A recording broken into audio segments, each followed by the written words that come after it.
Bonjour Franck, merci d'être venu donc à la clé du bonheur, télécrochet dans sophrologuemontauban.fr.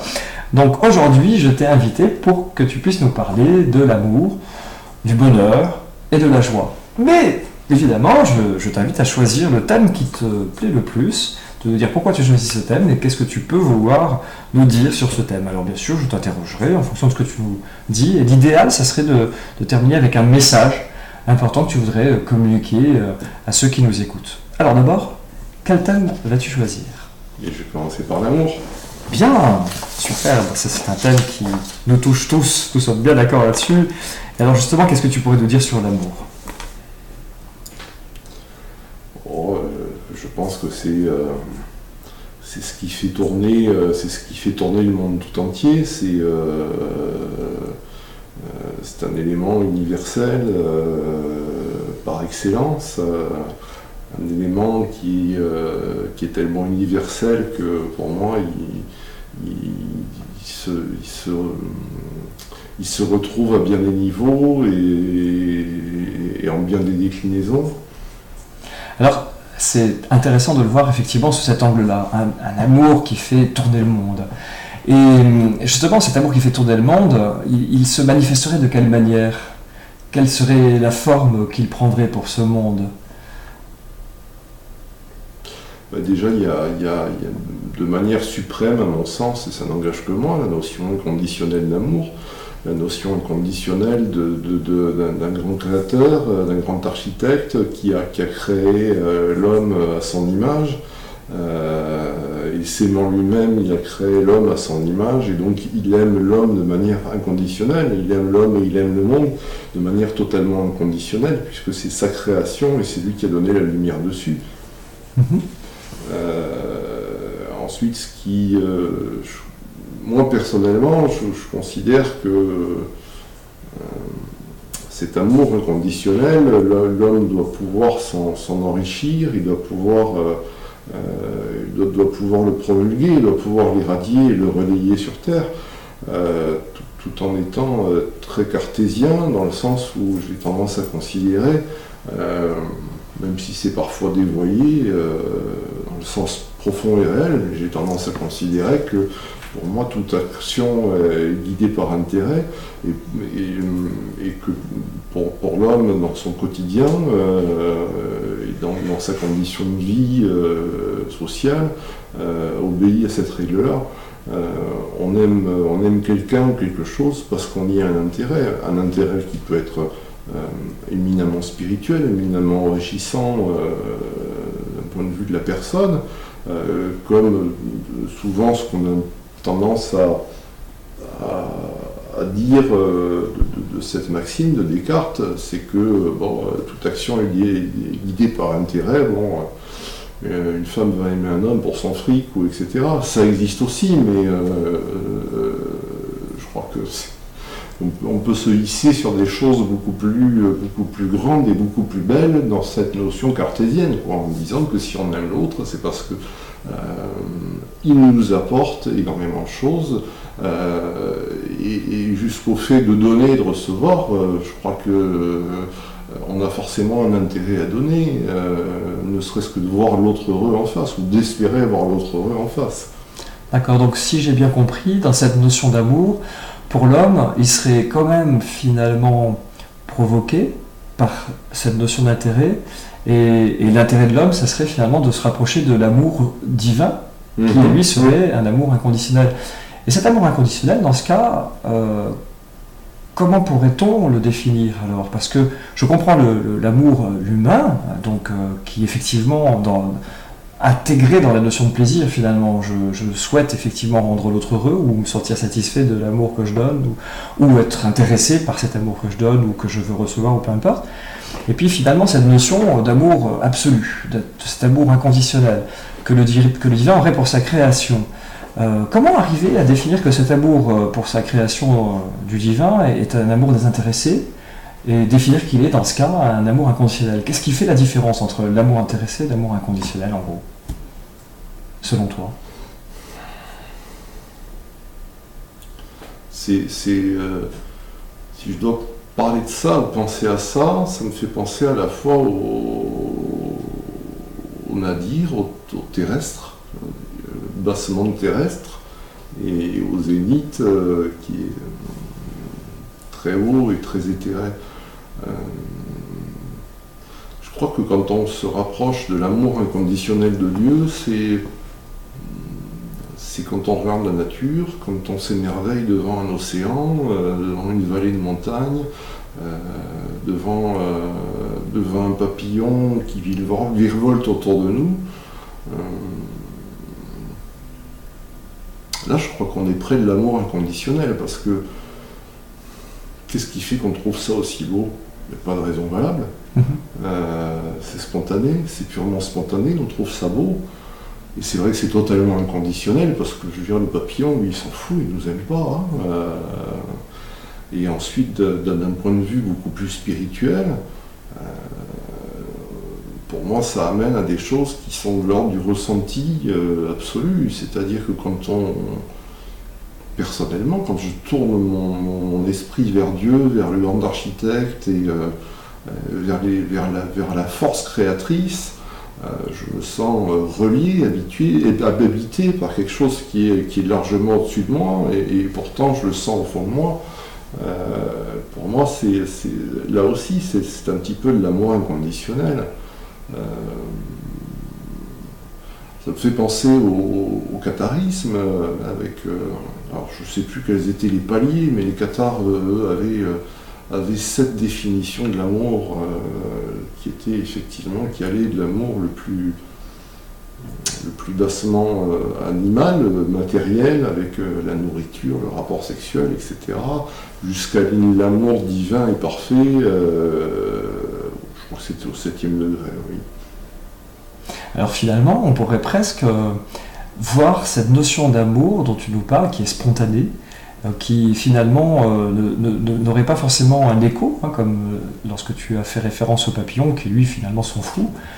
On pourrait finalement le retrouver aussi dans la relation à l'autre, à un moment donné, quand de manière spontanée, au-delà de ce que l'autre aurait fait ou de ce que nous aurions pu faire, il se passe quelque chose presque de l'ordre du miracle ou du merveilleux dans la relation. Parfois on est à côté de quelqu'un que l'on connaît, quelqu'un avec lequel on a l'habitude de partager sa vie, ou inversement, quelqu'un qu'on ne connaît pas, et puis il se passe quelque chose soudain de beau dans la relation, dans le regard ou dans un geste habituel qui cette fois-ci, alors que c'est un geste habituel, justement, que l'on voit tous les jours, cette fois-là, bizarrement, nous apparaît comme, justement, merveilleux, comme dépassant l'habitude, comme étant extraordinaire. Est-ce que ça pourrait être ça, cette espèce de regard soudain sur quelque chose qui, au départ, était habituel, et cette fois-ci, nous émerveille, comme s'il nous éclairait d'une lumière nouvelle.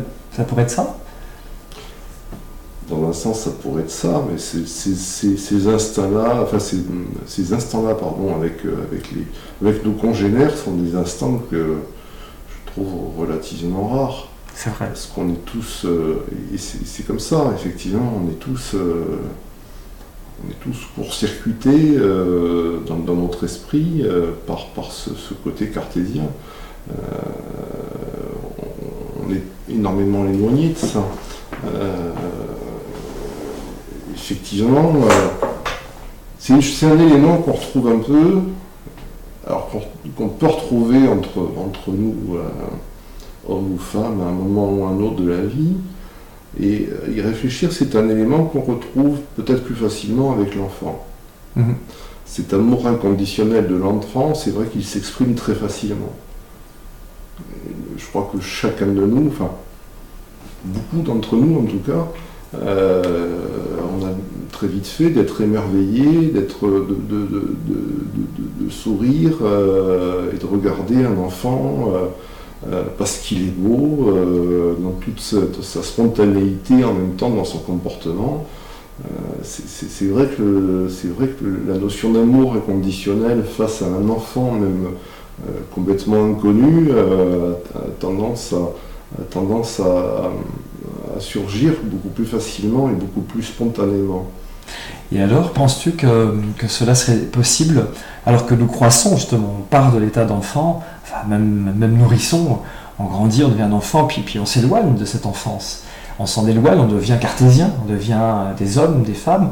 Alors penses-tu que nous qui sommes devenus des hommes et des femmes pouvons retrouver cet état d'enfance, ce côté de l'insouciance, ce moment de l'inné? Est-ce que c'est possible ou pas, selon toi? Est-ce qu'il y a moyen de cela, ou est-ce qu'on est condamné à croître et à s'en éloigner? Je pense qu'on est condamné à croître et à s'en éloigner pour décroître et s'en rapprocher. Ensuite, en ce qui concerne les relations humaines, je crois que c'est de toute manière, il ne faut pas se leurrer. Quand on regarde une femme qui est magnifique, même si c'est un spectacle délectable d'un point de vue esthétique, d'un point de vue humain, moi je n'ai pas le courage de dire qu'il n'y a pas la moindre idée sexuelle derrière. J'ai pas le courage de le dire. Pour moi, c'est pas possible. Donc c'est quand même tout ça un peu qui gâte le jeu, qui fait que j'ai tendance à me dire, même si je n'y vois pas un mal, même si ça me paraît en plus très légitime, même si en plus, entre l'idée de l'éventuel fantasme, etc., lié à une courbe ou un sourire, et l'acte en lui-même, il y a forcément 10 kilomètres. Mais je crois que effectivement, le jeu devient, j'ai tendance à dire gâté, mais pas forcément gâté. Je crois qu'il devient naturellement différent entre gens adultes au quotidien. Je crois qu'il y a toujours cette notion d'intérêt.